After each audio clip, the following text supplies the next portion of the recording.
Welcome to Bluegrass Brooklyn, our podcast all about the music we love, straight from the bluegrass borough of Brooklyn, New York.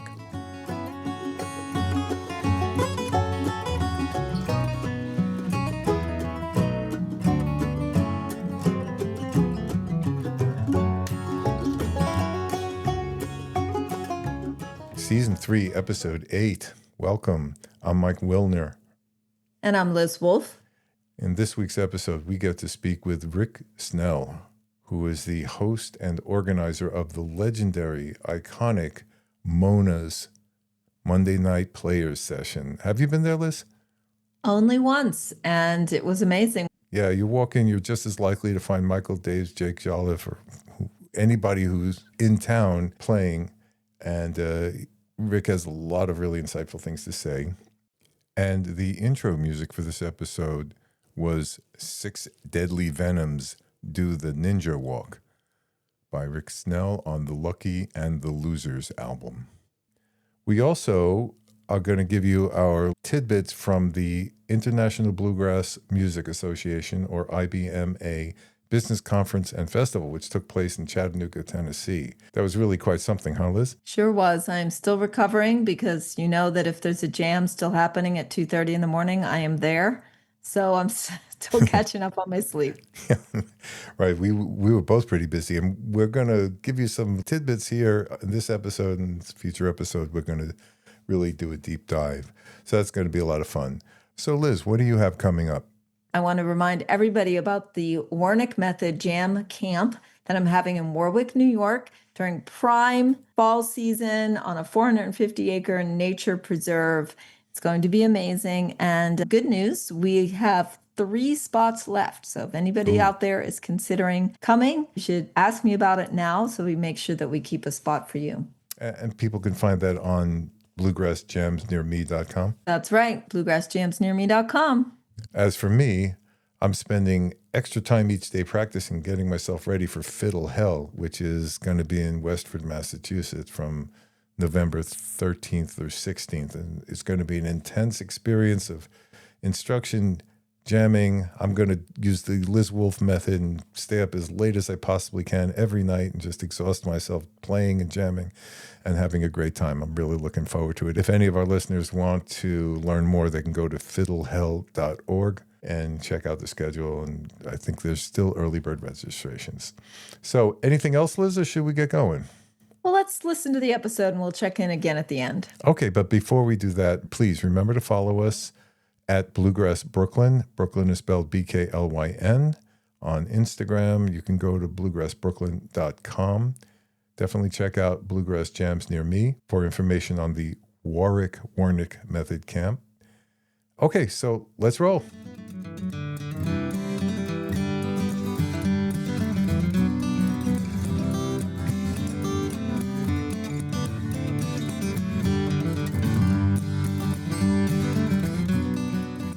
So here we are with Rick Snell, well-known guitarist, musician, and host of the iconic jam at Mona's on Monday night. So first of all, how are you doing, Rick? Great. Happy to be here. Thanks for having me on, Mike. Yeah, really appreciate you joining us. Before we start, I have to ask a question. The question, how many angels can dance on the head of the pin, was posed many, many centuries ago. But how many musicians can you stuff into that stage space at Mona's? You know, I don't know if I've ever actually counted. We've certainly had nights where we've had 3 of every instrument or sometimes more. Yeah. There's definitely photo and video evidence online of 5 or 6 fiddle players hovering around the mic, you know, all in harmony. That's really special. When you see great fiddle players getting together and working their magic on the spot, deciding who's going to twin where in the harmony stack and who gets the melody, who gets the high harmonies. All this stuff happens very spontaneously. And when you see it happen in real life, it's pretty magical. You know, there's a good amount of space, but I would say it's kind of the perfect amount of space. It does actually limit things to a degree. So you're not going to fit 10 guitar players up there. Right. Like you might at other jam sessions, and you're not going to have 3 spoons players, you know. What I like is the bluegrass shuffle. You have everybody has to get to and from the mic. First of all, it's very traditional, but it's also fun to watch the musicians negotiate their way and navigate around the space. Yeah, the traditional thing, going back to Bill Monroe, and I guess really going back to the Grand Ole Opry, is one condenser mic, even though the setup is rather simple and, like you said, pretty traditional. OG, you might say. Yeah, you walk in, the excitement's in the air, the musicians are engaged, the audience is engaged.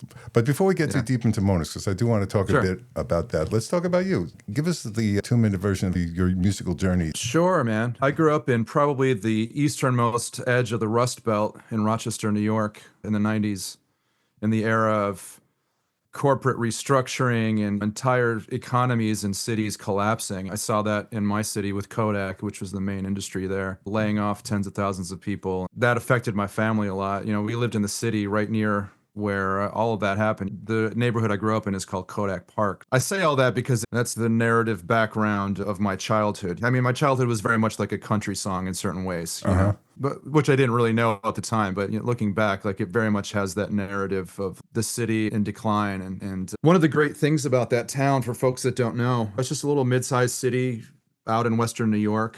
People will probably be more familiar with Buffalo, or neighboring city, but one of the great things about mid-sized cities like that, and I see this a lot as I traveled around the country, when you come in contact with local musicians and local artists, local theater even, you really see how much people need that music. The connection to and the pride in the local artists up there is really special. I grew up in that environment as I was first learning piano and then guitar. We don't have the gilded path that you would have in a city like New York or a city like Nashville that has the industry ties and stuff. Yeah. So for us, it was just the pride in getting better and being the best you could do, taking the best solo you could take, or getting the best tone you could get, you know, things like that. Did you start off in bluegrass type music? No, I very much started off, as so many kids do, as like a rock and roll guy, you know? I had this insatiable appetite, though. I just got really, I won't say I got bored with stuff I was learning, but I picked stuff up pretty quickly. And I don't know that I had a sense of satisfaction with just doing one thing, you know? So I very quickly graduated to other influences. And I was really lucky that my parents saw potential in me, even though I didn't grow up in a family of artists. I was what my friend calls first generation. I didn't have the support of parents that had been on this journey, or other relatives that had been on this journey. But the one thing that my family did do is they saw pretty quickly that I had some talent, and that they found a handful of very good teachers for me. And it was really through those folks that I became exposed to jazz first, and then bluegrass not too long after that.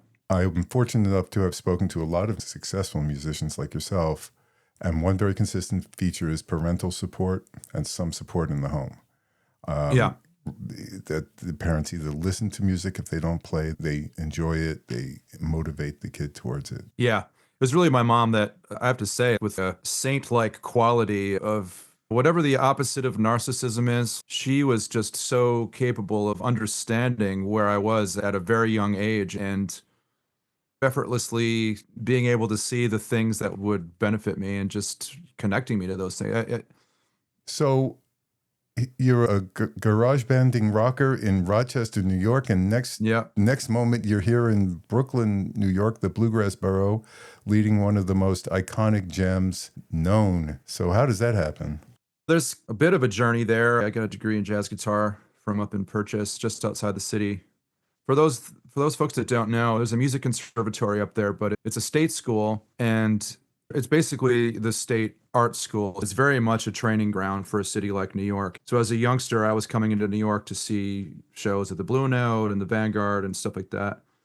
And when I was done with school, all of us just made the migration down, and we made an instant scene develop here. And, you know, I wasn't even really focused on doing bluegrass as my main thing at that point, but that evolved in the next couple of years. I very quickly found myself in the usual places you would, all the local jam sessions, and meeting all the musicians in that scene. And I saw a need for a type of session that didn't really exist, which is basically a professional level, informal gig. I took a lot of influence from the jazz age and the bebop age in particular. There are these myths of Charlie Parker showing up to the late night jam session after his gig and playing till the sun was up, and then going home to sleep a few hours and going out to do it again. That was very much in my mind in a city like New York as a model. Let's find a thing on a somewhat off night. Monday's typically an off night. Let's find a time and a place where musicians can either come in after their gigs, or if they're off, roll through and get to have that musical conversation on a very deep level, as opposed to a slow jam or a beginner's jam, I kind of felt like at the time, at least, that was taken care of. There were enough of those. And there were people asking me over the years to start a session, and it was definitely a thing I wanted to do. I never felt like I found the right place until Mona's came knocking. For the sake of the listeners who may not be familiar with exactly how Mona's is structured, why don't you give us a quick précis on that? These days, we start around 9 o'clock. Pre-COVID times, we started later, and we had more of a vision of being like a super late night hang. That was great, and it really kind of served a purpose there. But then, I had some players like the great Jen Larson, one of my favorite bluegrass singers of all time, who lived in New York for many years. And she had a day job, and she was like, man, I'd love to come out. It sounds great. I just can't do the late night thing. And so there's always this sort of balance of needs to be early enough for people like that and late enough for the younger crowd and stuff like that. But these days it's about 9 o'clock we'll start, and there's a house band there of kind of the A-team, people like to call them. It's a rotating lineup, but it's pulled from the same community of players typically. And one of the things about calling, quote unquote, the best guys is, well, these guys are busy in their careers, so a lot of times they'll be on the road or they'll be unavailable, which is actually a little bit of a plus for us, because that means we get to have these great players whenever they're around, but whenever they're away, I get to call the other incredible musicians in town. Right.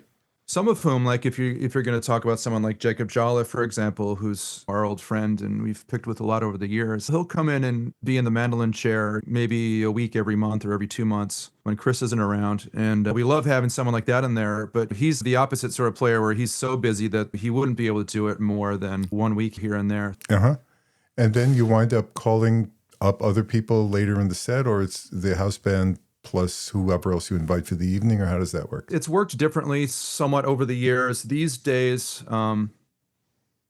we don't exactly call it an open session, but if someone comes in and they're in the community of players that we know and have played with over the years, we'll usually call them up for the second set or sometimes in the first set, depending on how the night's going. And, every week will be kind of different from the next one for that reason, That's fun. So when did you get started with Mona's? Well, we just entered our 15th year. Wow. Yeah. As I said, and I think I said during the intro, I get a chance to talk to musicians, and inevitably, if someone like Jason Carter says, yeah, and I was in New York and they took me down to Mona's, it seems to be a destination. Anything else you want people to know about the session? Just come down and check it out and see for yourself. And I say this as a music fan. Right. All of us that do this as a calling or as a living or however you want to look at it, at the end of the day, we're all fans just like your listeners are. One of the great things about a city like New York is that there's a number of these regular gigs that happen in places like Mona's or Sonny's or Barbez or the Owl or Lunatico. Like some of these clubs or venues that are very much geared toward the musicians and the music fans. And there are some of these regular gigs that stand out like beacons, There's a very small handful of magical places, but they just shine like stars. For people like me that want the opportunity to go out and put some money in the tip jar and hear what is quite literally some of the best music you're going to see in person, it's an incredible privilege to live in a city like this that allows that. And so I'm very proud and happy to say that the community around Mona's has very much made that one of those magical things. So if you've never been and you find yourself coming through New York, I would definitely put that on your list if you're a music tourist like myself. When I visit other cities, I do the same thing, and I'm looking for those places, I'll observe this. Nobody has more fun on stage than bluegrass musicians. Even jazz musicians, I guess the scale runs from hardcore classical, then you move on to jazz. They seem to be having fun, but nobody has more fun than bluegrass musicians as far as classical musicians definitely have fun too. I think they may have to keep a straight face about it more maybe than bluegrass players do. But when you're in a community like this, there are an endless amount of musical jokes that are being passed around the bandstand, which is just super fun. And people quoting solos or quoting specific arrangements of melodies. I mean, if you go to see Stefan Rembel play at Barbez on a Sunday, you may hear him quote a Django solo note for note, and Yeah. he's not announcing that he's doing that, but if you're a fan of that music, it's a very deep, awesome experience just to see that played in person. There's a lot of stuff like that goes on with bluegrass musicians too, because they know they have the audience of people that speak that language, and you don't find that unless you're in those situations with other like-minded players. Interesting. Yeah. It's like the old jazz players who would quote this, quote that, and just throw it in the middle of a solo. Yep. And, if you caught it, you did. And if you didn't catch it, it still sounded good. For anyone who's listening who gets what we're talking about here, I invite them to check out the playing of our good friend Bobby Hawk, who is very much one of those people that is endlessly quoting. If you ever see me standing next to him at a gig and I start cracking up in the middle of one of his solos, you can pretty much guess that he's said something musically speaking that is kind of taken me off guard. You're highlighting an interesting point, the whole musical conversation that goes on stage. You want to elaborate on that a little bit more? Well, one of the things I'll say before even getting into that is, I think you probably know this, Mike, as someone who plays this music. There's a fiddle language. Now, you don't need to play the fiddle to speak that language. We call them fiddle tunes, right? But a fiddle tune can be played on a mandolin or a guitar or a banjo or a dobro. And there's just something about the way those melodies are voiced and arranged, or even the ways that they're embellished typically, that really constitute a language unto itself. And those people that have found a passion for this in the early stages, they're learning the language. And you see people very much doing everything they could do to incorporate these musical phrases and ideas into their conversational palette, musically speaking. So when you're into this music and you hear someone speaking it with eloquence, there's nothing like it. So that is one of the very first requirements of this music, is understanding the conversation, understanding the language, and being able to speak it fluently and hopefully poetically. I'll tell you this, the amount of time I spend listening to Kenny Baker, Bobby Hicks, Johnny Gimbel, Jason Carter, just listening to them play, hearing how they phrase, how they choose to fill, when they enter, when they I couldn't agree more with those specific names. And I would add Cleveland to that, Michael Cleveland. He's amazing. All those guys, that's just a perfect example. And you notice how each of them has their own dialect and their own accent, if you want to put it that way, or inflections. So when you zoom into the musical conversation here, you want to play this music with people that understand what you're saying and can be a part in that conversation on the same level, All right, so now I'm going to pose you probably the most difficult question I'm going to ask you during this interview. If I asked you to compose your bluegrass Mount Rushmore of guitar players, the four, not 5 or 6, but the 4 players who may not be necessarily the fastest, best, most famous, but from your point of view, have the most impact on you, who would you put up there and why? Well, I don't think this will be an interesting list, because it's probably going to be the list you get from any guitarist. But for me, I think the prime among them would be Doc Watson. Mm-hmm. And it's a little bit of a toss-up to me between who to say is the most important to me personally between Doc and Tony Rice, because I really came to Tony Rice first. Right. And in some ways, maybe more than any guitarist, really tried to get inside his phrasing, his way of putting this stuff on the guitar itself.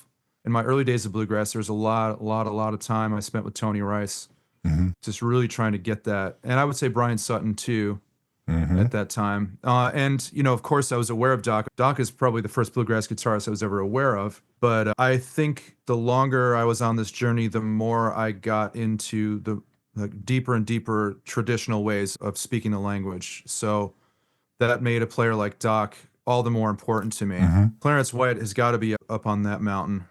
Even though, sadly, he didn't have the length and breadth of career that someone like Doc or Tony has. Doc leaves behind this legacy of the broader things, like his musical ambassadorship, right? And just encyclopedic awareness of the songbook. It wasn't even a songbook yet. It was a thing that he very much was putting together for all of us that survive him. Right. All those songs we all know and love, we know and love because Doc chose to master them and present them to us. Right. And so you said 4 or 5 guitarists? What did you say? I said 4, but I'm going to give you the same break I gave Harry Clark, where he created for his last one a mashup of 2, if you really want. Just because of his impact on me personally, I would say Brian Sutton would need to be up there. I would say more than anyone alive now has been the kind of the keeper of the flame for so much longer than people were even paying attention to the flame. You know what I mean? Right. And I would say also David Greer for me, because going back to my development and who I was really trying to cram in my brain and in my fingers, he was a huge part of that. And I think he's an incredibly interesting player with so much to say. Again, I don't think any of this is news to anyone listening to this. You get an interesting variety. I mean, I asked Jason Carter, Maddie Denton the same question. And for example, Stuart Duncan winds up on all their lists. Of course. Yeah, Exactly. that doesn't surprise me at all. Yeah, some names just come up. And I think it's great for the listeners and for myself, just sort of say, okay, this confirms my obsession with Tony Rice. And wow, I never heard of that name. So next question. What would you like to say to the young next Rick Snell, who's just fallen in love with bluegrass and is just starting to pick up a guitar and starting their musical journey? What's your advice to him or her? Oh man, to the younger generation, I always tell them, as best you can, get in the room with the people you're listening to. That's a big component of this music, or really any acoustic music, more so than in other kinds of recorded music. You really need to see it and hear it in person. And if possible, without the microphones, you know what I mean? Like literally sitting 10 feet away from the person. Yeah. Because when you're playing acoustic music, there's so much that a recording gives you, but so much that it doesn't give you. And you don't know how loud the person is, what their tone sounds like in person, the nuances of their technique, things you can see with your eyes and not just your ears. And that's one of the first pieces of advice I would say is first try to see the players in person that, you know, are most inspiring to you. And then especially in this kind of music where there's less of a rock star kind of unapproachable quality, try to meet these people. And if you can, try to take a lesson with them or sit down and play with them in whatever capacity you can, because that's a part of this life journey that all of us as string musicians are on, is paying it forward and sharing it with other people and sharing it with the next generation. And we all know that that's how we began our journeys. And it's just an endless part of what we do to keep this incredible music alive, you know? Yep. I would amplify your statement and encourage musicians to seek out their heroes and get in the room with them. You can find them at festivals and workshops and camps. I know I got to sit with Maddie Denton and Deanie Richardson and Christian Ward and Jason Carter, and each experience changed me as a musician and notched me up a level, for sure. Well, I can tell you also real quickly a personal story. Many years into my professional life as a full-time musician, when I first sat down to play some fiddle tunes one-on-one with the great Andy Statman. And Amazing. like, again, years and years into my journey, I'm sitting with a person I would consider one of the all-time great masters. And those early times that I played tunes with him in his living room sent me on a completely different part of my musical journey, because I don't know how else to put it. It's to see such a phenomenal musical personality and to hear all those things I mentioned in person, like just how explosively creative he is, and just how like every moment is a new birthing, a new awakening of musical ideas. And then to hear his tone and his incredible speed and his volume and things like that, to hear it up close and personal, it gives you a lot to think on, and if not a lot to work with, a lot to shoot for. We had the good fortune of having him do a show at Delia's Lounge where we do our weekly Wednesday night jam. Amazing. You're sitting there and his note choice, his rhythmic choices, everything. And I got to be sitting, if I was 10 feet away, I was far away. It was absolutely amazing. Last question I have for you. Thank you for that. It's a great answer, by the way. Do you have anything coming up or any events or anything like that you'd like to highlight to the listeners? I'll say again, the weekly session at Mona's is a thing I'm always looking forward to, and kind of a thing that starts my week and keeps my week grounded. And we have a lot of great artists coming through there, so that's definitely something to check out. And these days I do a lot of work in the Broadway world as my day job. So I'm in the Broadway pits. I'm on a show called Outsiders, filling in for the great Matt Beck every once in a while. Excellent. All right, Rick, really appreciate you taking time. It was a really fascinating interview. Absolutely. Thanks, man. It's great to talk, and I look forward to hearing more of your episodes in the future.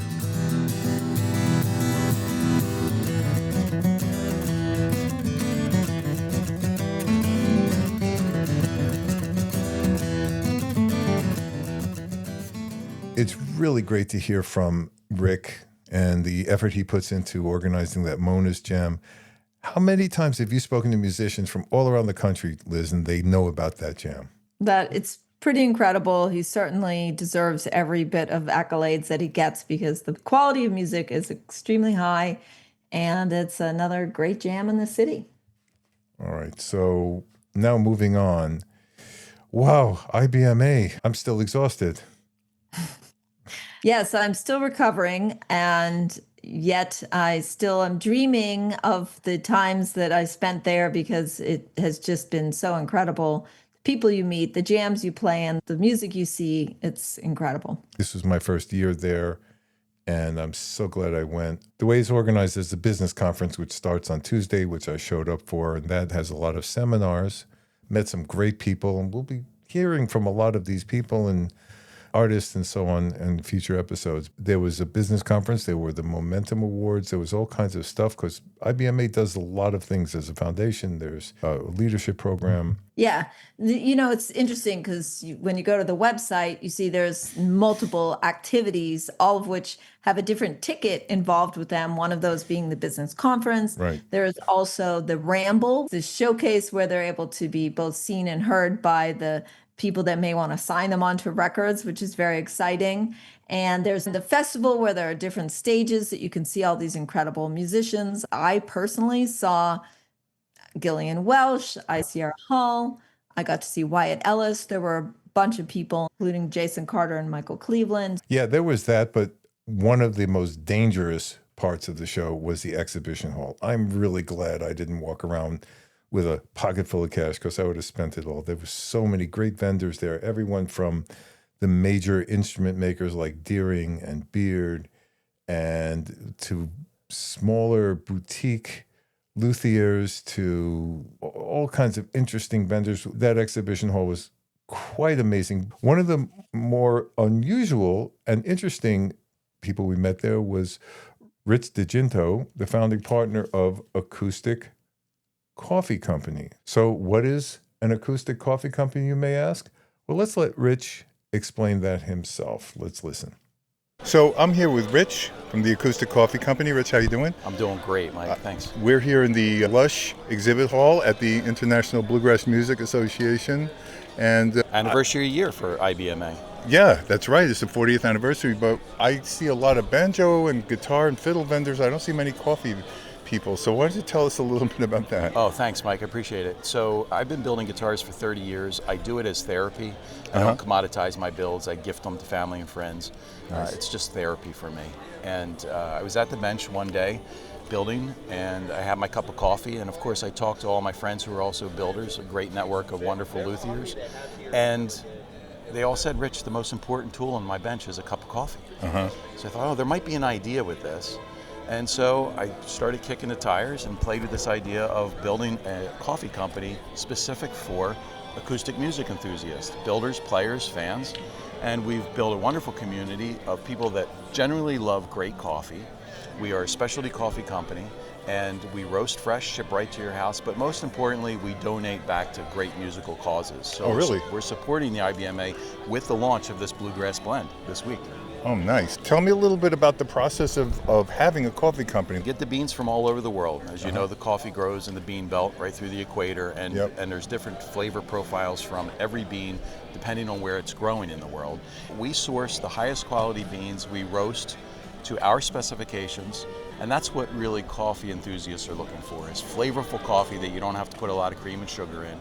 But then we had fun conversations with artists who want to contribute to great charities. We have blends for Tommy Emmanuel, Jake Shimabukuro, Joe Bonamassa, and we're supporting their wonderful charities. We just launched a couple weeks ago a wonderful light roast with Andy McKee of the fingerstyle genre, and we've been talking with IBMA for a couple years, and we thought, let's launch their bluegrass blend for your community here at the anniversary of the IBMA in Chattanooga. The bluegrass blend supports 100% IBMA, and they're a wonderful cause with all the great artists in the bluegrass genre.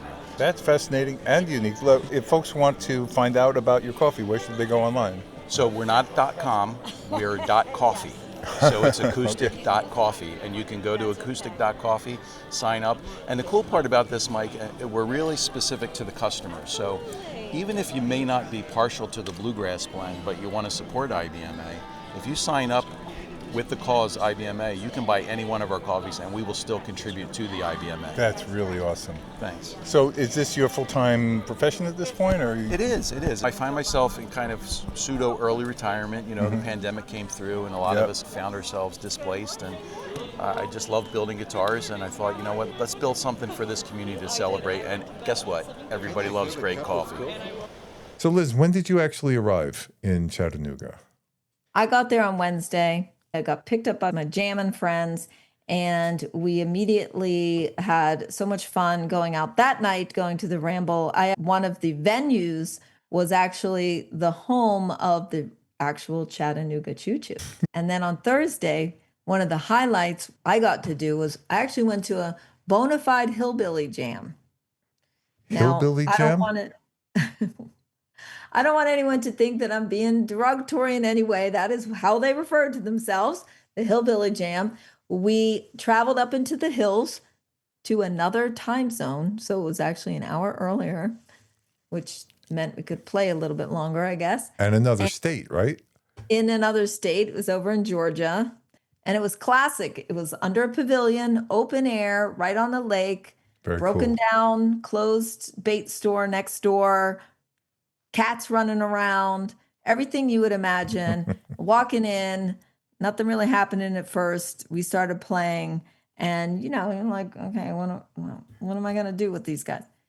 Such nice people, so incredible, great musicians. Loved having us there because they see each other every single week. I think they play together twice a week. Wow. And I recorded some of the music, Oh, and wow. I wanted to share some of that with you. Yeah, let's listen.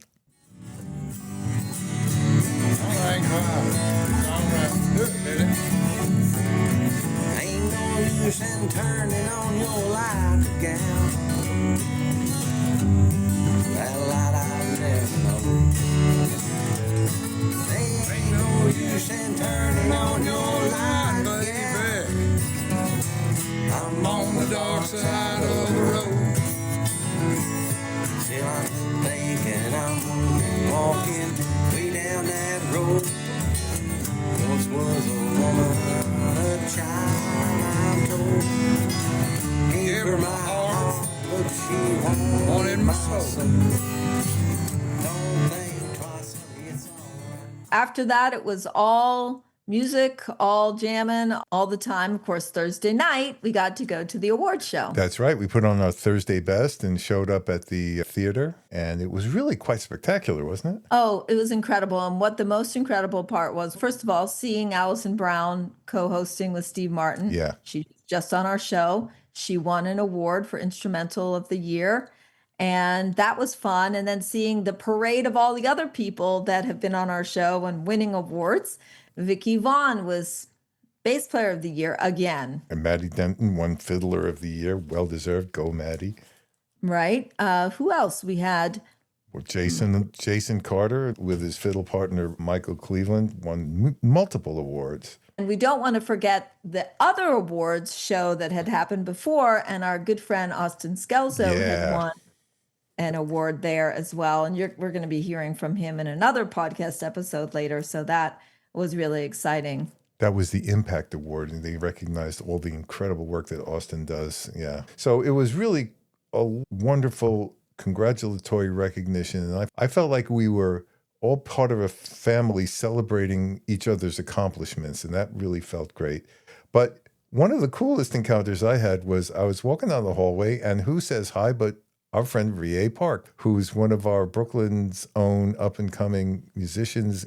She performed at the youth stage, opening for a bunch of acts during the festival. But maybe coolest of all for us is she said, Mike, I got a new fiddle. So she's 10 or 11, and she got a full-size fiddle. This was the first one. And, of course, we took it out. We both played it. It was a beautiful instrument. She's so excited about it. I was so excited to share her new fiddle excitement. It was great to see her there. And she's the future of our music. Yes, I had a Rie encounter as well. I was jamming up on the 16th floor, and she came out of the elevator, and she stayed and jammed with us. And we did have one or two men, but it was mostly women. We had a group about 6 or 7 women playing. She didn't say it specifically, but I think Rie was just like, that was cool. She got to come and play with some other women who were playing on the 16th floor. And by the way, you mentioned the Rambles. I got to hear some incredible bands. One of my favorites, Seth Mulder and Midnight Run, and Unfaithful Servants, Rick Ferris, all these guys. We have a little bit of audio from that. Why don't we just listen for a minute and see what that sounded like? Can y'all hear everything all right out there? I can hear it.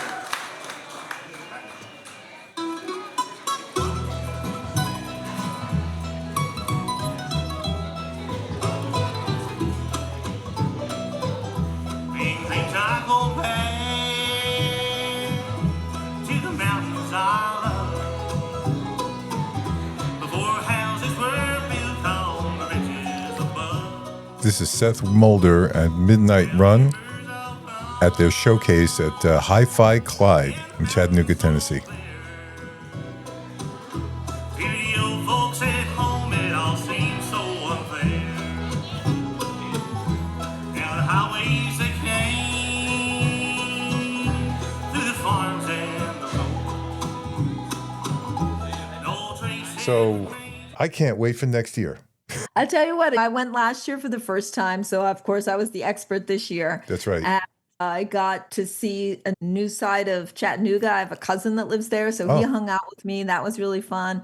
And then they had a youth stage, as you mentioned, and we stopped by to watch them. And then later at 2 a.m, I went up to the second floor in the Marriott, and here's that same band jamming, all the youths there playing, and they were very welcoming. That's one thing I've always thought about the youths, as I would say, which is that I think they're so excited to be there. Yep.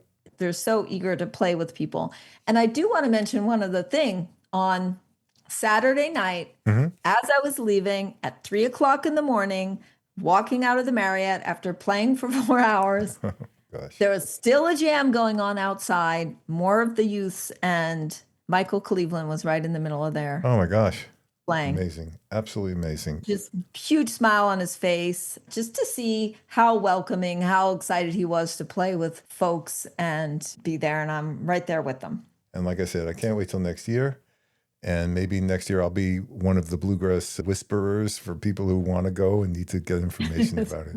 But right now it's all you, Explain Liz. all the different ticket categories. That's It's very right. confusing. So thanks for listening. We had a great time, and we've got some great interviews and sounds for you in future episodes, which we'll be sharing. So I think that wraps it up for the episode, Liz. Sure does. It's been great sharing all this with everyone. And once again, just want to encourage everyone. If you're thinking, boy, that bluegrass stuff sounds like fun, guess what? It is fun. Yep. And my mission in life is to get that to as many people as possible. So you can find me online at bluegrassjamsnearme.com. Of course, follow us to hear about all the exciting things that are happening. Bluegrass Brooklyn, spelled BKLYN. And keep listening for more exciting bluegrass fun. Thanks, and we'll see you next time. Yep. We look forward to seeing you around the jam circle.